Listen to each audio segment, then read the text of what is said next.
পেঁপের লাড্ডুগুলো এভাবে আমি তৈরি করে নিয়ে নেব। আসসালামু আলাইকুম। এখানে দুটো কাঁচা পেঁপে নিয়েছি, একদম কিন্তু কাঁচা পেঁপে নিতে হবে, এটা কিন্তু পাকা বা আধা পাকা পেঁপে চলবে না। তো পেঁপেগুলো নিয়ে এখন এর ছিলকাগুলো এভাবে আমি ছিলে নিব। তো দুটো পেঁপেরে আমি ছিলকাগুলো এইভাবে ছিলে নিয়ে নিব। তো এখন দুটো পেঁপের ছিলকাগুলো ছিলে নিয়েছি, আর পেঁপেগুলো এখন আমি এটাকে এইভাবে চির করে নিয়ে নিয়েছি। আর চিরগুলোর ভিতরে যে বীজটা থাকে সেই বীজগুলোকে এভাবে আমি চামচ দিয়ে তুলে নিলাম। আর এই বীজগুলো থাকলে কিন্তু তেতো লাগে, সেজন্য বীজগুলো ফেলে দিতে হবে। তো এইভাবে আমি সবগুলোরে বার করে নিয়ে নেব। আর এদিকে একটা গামলায় পানি নিয়েছি, পানিতে একে একে সবগুলো দিয়ে দিলাম। আর ভালো করে ধুতে হবে, এর যে আঠাটা আছে আঠাটা যেন লেগে না থাকে। ভালো করে হাত দিয়ে এভাবে কচলে কচলে ধুতে হবে।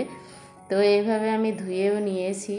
নেওয়ার পরে একটা নিয়েছি গ্রেটার দিয়ে ভালো করে গ্রেট করে নিতে হবে, একদম মিহি যেন হয়ে যায়, এইভাবে গ্রেট করতে হবে। তো দেখো আমি এইভাবে মিহি করে নিয়ে নিয়েছি। এখন কিন্তু সবগুলো আমার পেঁপে গ্রেট করা হয়ে গেছে। এইভাবে আমি গ্রেট করে নিয়ে নিয়েছি। এদিকে একটা কড়াই বসিয়ে দিয়ে কড়াইতে দিয়ে পানি দিয়ে একে একে সবগুলো গ্রেট করা পেঁপে দিয়ে দিলাম। দিয়ে একটা ঢাকনা দিয়ে ঢেকে দেব। ঢেকে দিয়ে এটা 10 মিনিটের মতো জাল করে নিতে হবে, একেবারে সেদ্ধ করা যাবে না।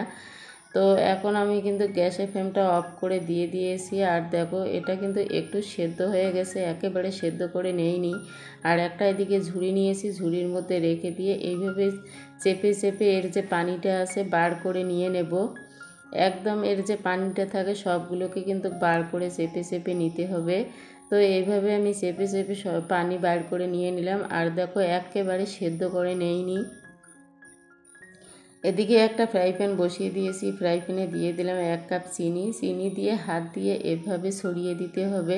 দিয়ে এখন জাল করতে হবে, চিনিটা না যতক্ষণ গলে যায় ততক্ষণ এটাকে জাল করতে হবে, এটা কিন্তু নাড়াচাড়া করা যাবে না। তো চিনিটা দেখো এখন গলতে শুরু করে দিয়েছে। আর এই পর্যায়ে গ্যাসের ফ্লেমটা একটু মিডিয়ামে রাখতে হবে, চিনিটার ক্যারামেলটা যেন পুড়ে না যায়, পুড়ে গেলে কিন্তু তেতো হয়ে যাবে, সেজন্য কিন্তু মিডিয়ামে রাখতে হবে। তো এইভাবে আমি এই রকম কালার করে নিয়েছি। আর চিনিটাকে আমি সম্পূর্ণ গুলে নেই, কিছুটা রয়েও গেছে। আর এখন আমি যে পেঁপে গ্রেট করে রেখেছি দিয়ে দিলাম। আর এখন পেঁপে দেওয়ার পরে জালটা কিন্তু একেবারে হাইতে রাখতে হবে, কারণ পেঁপের থেকে কিছুটা পানি বার হয়ে যায়, সেজন্য হাই ফ্লেমে রাখতে হবে। আর দিয়ে দিলাম সামান্য লবণ, মিষ্টির ব্যালেন্স ঠিক রাখার জন্য লবণটা দিয়ে দিলাম। দিয়ে নাড়াচাড়া করে দিলাম। আর দিয়ে দিলাম থেতো করা কয়েকটা এলাচ। দেওয়ার পরে একেবারে নাড়াচাড়া করে নিয়ে এটাকে এইভাবে করে নিতে হবে। দেখো পানিটা কিন্তু একেবারে শুকিয়ে গেছে, আর এটা একটা লাড্ডুর মতো হয়েও গেছে। আর হাত দিয়ে আমি আপনাদেরকে দেখাচ্ছি, দেখো এটা কিন্তু একেবারে লাড্ডুর জন্য রেডি হয়ে গেছে পুরটা।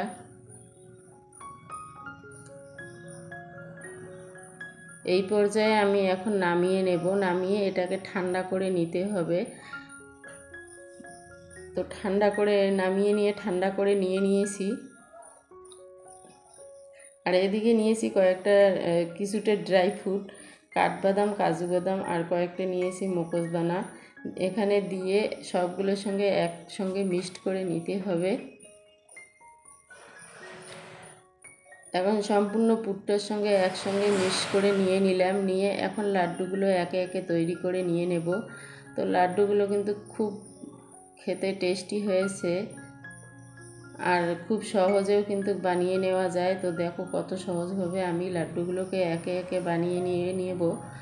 তো একটা আমার হয়েও গেছে, একে একে সবগুলো লাড্ডু আমার বানানো হয়ে গেছে। আমার রেসিপিটা যদি আপনাদেরকে ভালো লাগে, লাইক শেয়ার সাবস্ক্রাইব অবশ্যই করবেন। আর পেঁপের লাড্ডু খেতে কিন্তু ভীষণ টেস্টি হয়। আজকের মতো এ পর্যন্ত, থ্যাংক ইউ।